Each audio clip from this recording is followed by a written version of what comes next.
आज स्वतःच्या अस्तित्वासाठी देवाकडे देवीकडे साकडं घालताना दिसतायत. आज तरी त्यांना देवदेवता आठवलेत. स्वतःचा पराजय दृष्टीपथामध्ये दिसत असल्यामुळे त्यांची चलबिचल झालेली आहे. मुंबईची महानगरपालिका स्वतःच्या परिवाराची जागीर समजणाऱ्यांच्या अस्तित्वाची ही लढाई आहे.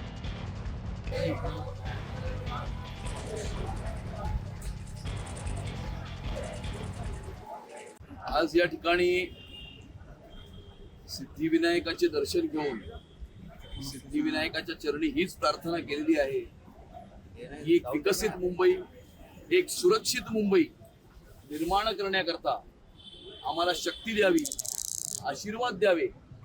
आणि आजचा हा दिवस हा मुंबईच्या भविष्याच्या दृष्टिकोनातून, उद्याच्या मुंबईच्या निर्मितीच्या दृष्टिकोनातून आणि मुंबईतल्या भविष्याच्या पिढ्यांचं रक्षण करण्याच्या दृष्टिकोनातून हा ऐतिहासिक ठरवू अशा प्रकारची प्रार्थना आज सिद्धिविनायकाच्या चरणी केलेली आहे. इतर उमेदवारांकडनं मराठीच्या अस्तित्वासाठी मराठी माणसांना मतदानाला यावं अशा पद्धतीचं आवाहन केलं जातं. हे खरं तर अस्तित्व नाही. मुंबईची महानगरपालिका स्वतःच्या परिवाराची जागीर समजणाऱ्यांच्या अस्तित्वाची ही लढाई आहे आणि त्यामुळे त्यांची ही धडपड दिसत आहे. परंतु गेल्या 11 वर्षामध्ये या मराठी माणसासाठी, मुंबईकरांसाठी, मुंबई शहरासाठी खऱ्या अर्थानं जे काम झालेलं आहे, मराठी भाषेला अभिजात भाषेचा दर्जा प्राप्त करून देण्याचं काम प्रधानमंत्री नरेंद्र मोदीजींनी केलेलं आहे. आणि वरळीतल्या बिडडीचा इथल्या 160 फुटाच्या घरामध्ये राहणाऱ्या मराठी माणसाला त्याच ठिकाणी 560 फुटाचं घर तयार करून देण्याचं काम हे सन्माननीय मुख्यमंत्री देवेंद्र फडणवीस साहेबांनी केले. त्यामुळे मराठी माणसाला, मुंबईकराला, मुंबई शहराच्या नागरिकाला हे चांगलं माहिती आहे की मराठी माणसाची, मुंबईकरांची आणि या मुंबई शहराचा विकास कोणी केलेला आहे आणि येणाऱ्या काळामध्ये या मुंबई शहराची सुरक्षितता अबाधित कोण ठेवू शकतो. काल मुंबादेवीचं दर्शन संपूर्ण साधे कुटुंब घेताना पाहायला मिळालेलं आहे आणि भावनिक आव्हान देखील केलेलं आहे. काय वाटतं, आव्हान तगडं होईल तुमच्यासोबत? मुंबादेवीचं दर्शन घेण्याचा अधिकार हा सगळ्यांना आहे, सगळ्या भक्तांना आहे. परंतु कोविडच्या काळामध्ये मंदिरं बंद करणारे आज स्वतःच्या अस्तित्वासाठी देवाकडे देवीकडे साकडं घालताना दिसतायत. आज तरी त्यांना देवदेवता आठवलेत, हिंदुत्व आठवलंय, ही चांगली गोष्ट आहे. अध्यक्षपदाची धुरा तुमच्याकडे आहे, किती आव्हानात्मक वाटते? मुंबई भारतीय जनता पार्टीचे तमाम कार्यकर्ते, मुंबईकरांचे आशीर्वाद, सन्माननीय मुख्यमंत्री देवेंद्र फडणवीस साहेबांचं पूर्ण पाठबळ आणि भारतीय जनता पार्टीच्या केंद्र नेतृत्वाने दिलेले आशीर्वाद यामुळे येणाऱ्या काळामध्ये मुंबईकर मोठ्या प्रमाणावरती भारतीय जनता पार्टी, शिवसेना आणि रिपाई महायुतीला आशीर्वाद देताना दिसत आहेत.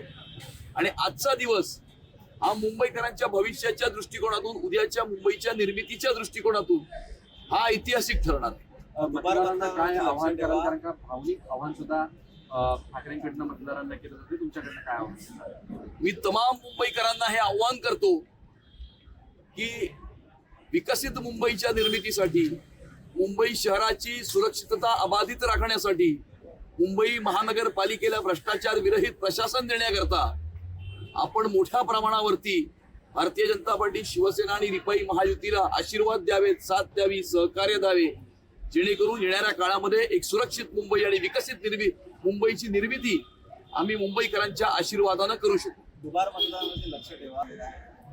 काही लोक यांचा लोकशाहीवरती विश्वास नाहीये, कायद्याच्या प्रक्रियेवरती विश्वास नाहीये, अराजकता पसरवण्याचा प्रयत्न करतात.